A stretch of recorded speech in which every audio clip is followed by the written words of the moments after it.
어머님, 저희 이번 주에 제주도 여행 좀 다녀오려 하는데요. 며느리의 목소리는 언제나처럼 밝고 무심했다. 그녀의 말투에는 미안함보다는 당연함이 묻어 있었다. 전화를 끊고 난 뒤 은자 씨는 휴대폰을 손에 쥔 채 한참을 멍하니 서 있었다.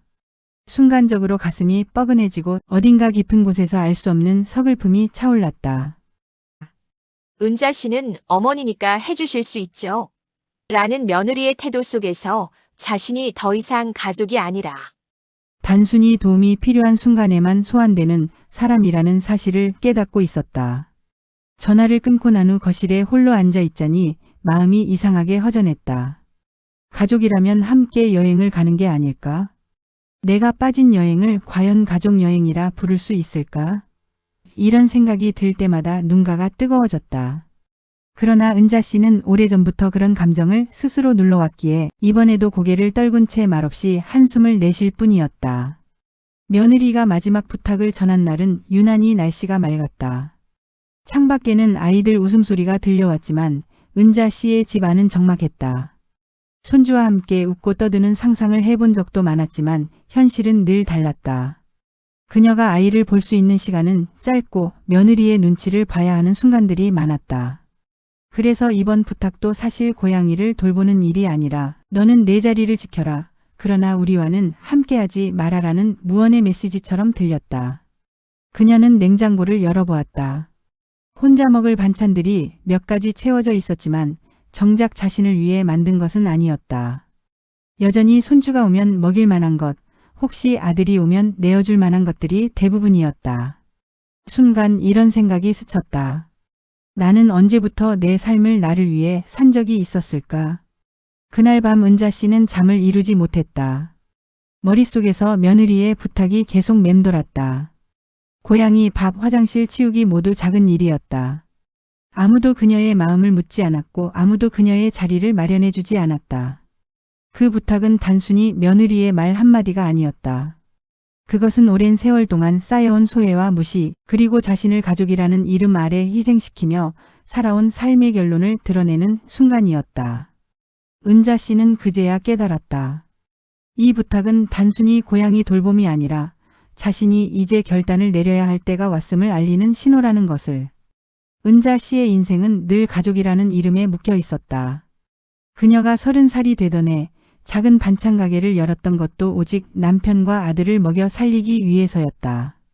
새벽 4시가 되면 알람이 울리기도 전에 눈을 떴다. 깜깜한 골목을 따라 시장으로 향하는 길, 손수레에 채소와 고기를 싣고 돌아오는 그 순간만큼은 늘 숨이 가빴다. 하지만 그녀는 단 한 번도 그 고단함을 원망하지 않았다. 가족을 먹이고 지키는 일이 곧 자신의 사명이었기 때문이다. 손에 굳은 살이 베어가게 문을 열던 시절 은자 씨의 하루는 끝이 보이지 않았다. 아침에는 가게 손님을 상대하고 낮에는 장사 틈틈이 반찬거리를 준비했으며 밤에는 집안 살림까지 도맡았다. 아들이 공부할 수 있는 환경만은 만들어주고 싶어. 새 책상 하나를 마련하기 위해 몇 달 동안 쉬지도 않고 일한 적도 있었다. 아들이 대학에 입학하던 날 그가 눈시울을 붉히며 엄마 덕분이야 라고 말했을 때 은자 씨는 모든 고생이 보상받는 듯한 기쁨을 느꼈다. 그러나 그 기쁨은 오래가지 않았다.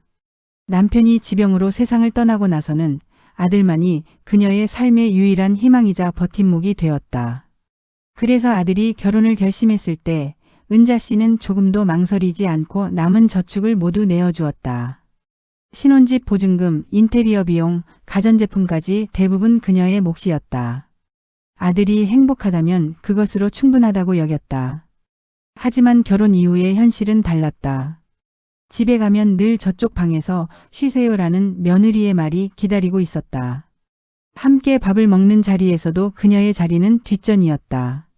손주가 태어났을 때도 은자 씨는 밤새 미역국을 끓이고 아기를 돌봤지만 돌잔치 날만큼은 제외되었다. 며느리가 건넨 이유는 단순했다. 장소가 좁아서요. 그 말은 날카로운 칼처럼 은자 씨의 가슴을 베었다. 그 순간 은자 씨는 깨달았다. 자신이 그토록 희생하며 지켜온 가족이라는 울타리 속에서 정작 본인은 점점 밀려나고 있다는 사실을.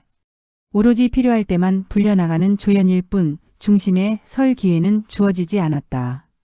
가족의 행복을 위해 바친 세월이 무색하게 그녀의 자리는 점점 작아지고 있었다. 그리고 그 작은 자리마저도 이젠 빼앗길 위기에 처해 있었다. 며느리의 부탁을 받아들이고 난 뒤 며칠 동안 은자 씨는 고양이를 돌보며 아들 부부의 집에 머물렀다. 밥을 주고 물그릇을 갈아주고 화장실을 치우는 일은 어렵지 않았다. 하지만 집안 곳곳을 걸어 다닐 때마다 묘한 감정이 스며들었다. 이 집은 분명 그녀의 손에서 마련된 것이었는데 정작 그녀에게는 주인의 자격이 없는 듯 느껴졌다. 식탁 위에는 며느리의 취향이 가득했고 거실 장식장에는 며느리 친정 식구들과 찍은 사진들이 나란히 놓여 있었다. 그 속에서 은자 씨의 흔적은 단 하나도 찾아볼 수 없었다. 식사를 할 때도 마찬가지였다. 고양이 사료를 챙겨주고 난 뒤 은자 씨는 혼자 부엌 구석에서 도시락처럼 준비해온 음식을 조용히 먹곤 했다.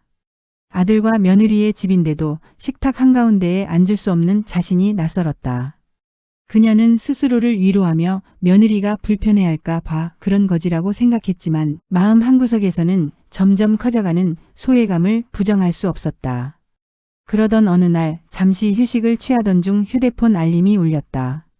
무심코 열어본 SNS 화면에는 며느리가 올린 글이 눈에 들어왔다. 어머님 생신 기념 가족 여행.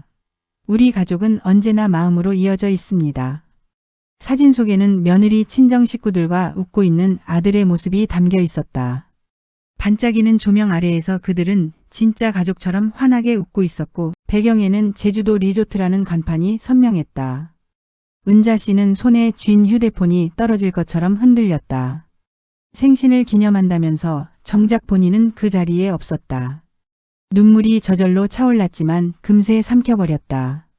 울어봤자 달라지는 것은 없다는 사실을 누구보다 잘 알고 있었기 때문이다. 대신 그녀는 속으로 되뇌었다. 그래, 나는 필요할 때만 불려지는 사람이었지. 돌잔치도 여행도 생일도 다 나와는 상관없는 일들이었어. 그날 밤 은자 씨는 고양이를 안고 한참을 앉아 있었다.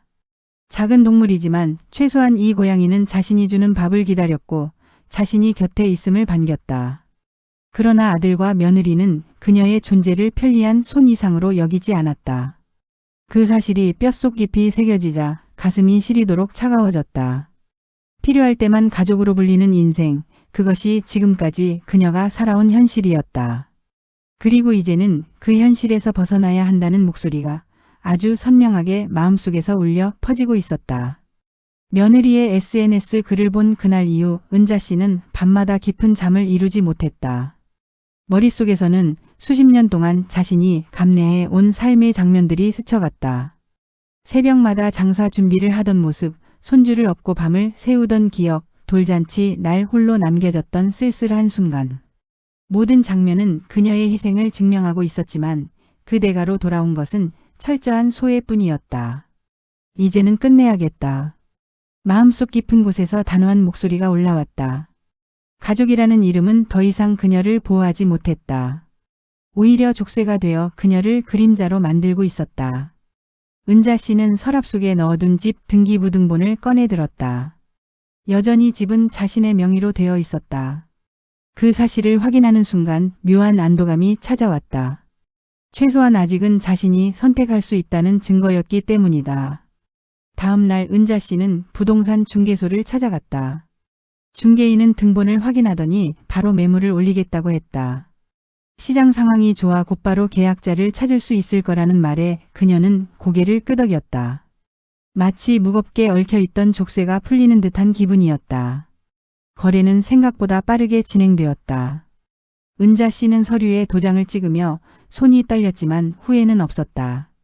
오히려 서류 위에 꾹꾹 도장을 누를수록 마음이 점점 가벼워졌다. 며느리가 여행을 마치고 돌아오는 날 은자 씨는 마지막으로 그 집을 정리했다.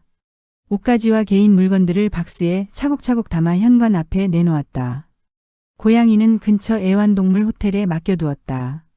거실을 한 바퀴 돌아보며 그녀는 짧게 속삭였다.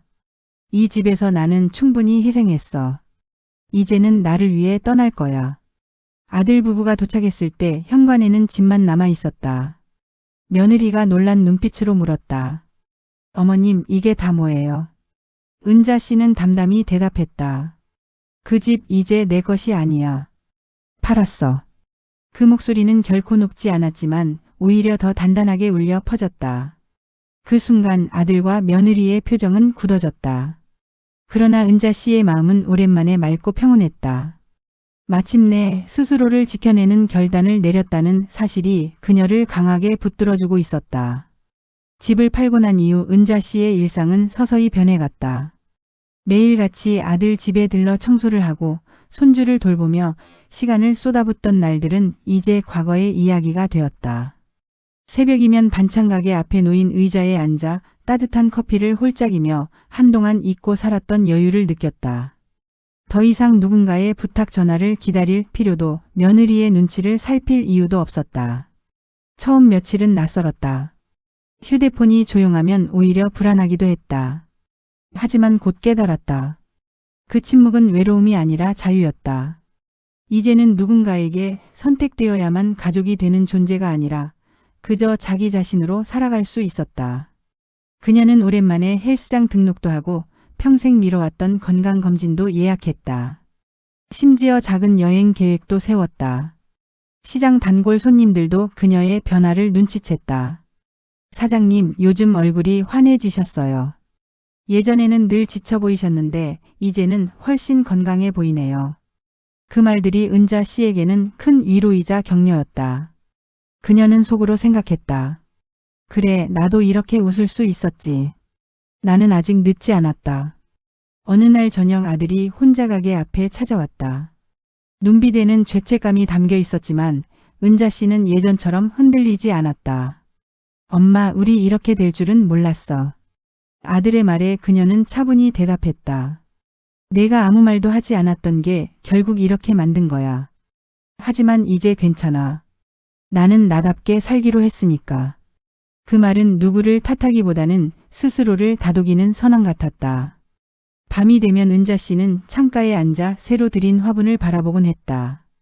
잎사귀가 하루가 다르게 싱그러워지는 걸 보며 자신도 다시 자라나고 있다는 걸 느꼈다. 과거의 희생과 상처는 사라지지 않겠지만 더 이상 그것에 매이지 않겠다고 다짐했다. 이제 그녀는 어머니, 시어머니, 할머니가 아닌 그냥 정은자라는 이름으로 살아가려 한다. 그래, 잘했다. 이제는 내가 나로 산다. 그녀는 조용히 중얼거렸다. 그 말은 스스로에게 보내는 축복이자 새로 시작되는 삶의 약속이었다. 여러분 어떠셨나요? 가족이라는 이름으로 당연하게 희생만 요구받던 한 여인의 이야기. 혹시 우리 주변에도 혹은 내 안에도 이런 은자 씨가 있지는 않을까요? 오늘의 이야기가 당신에게도 작은 용기를 건넬 수 있기를 바랍니다. 내가 나를 존중하지 않으면 그 누구도 나를 소중히 여겨주지 않는다는 사실을 꼭 기억하세요.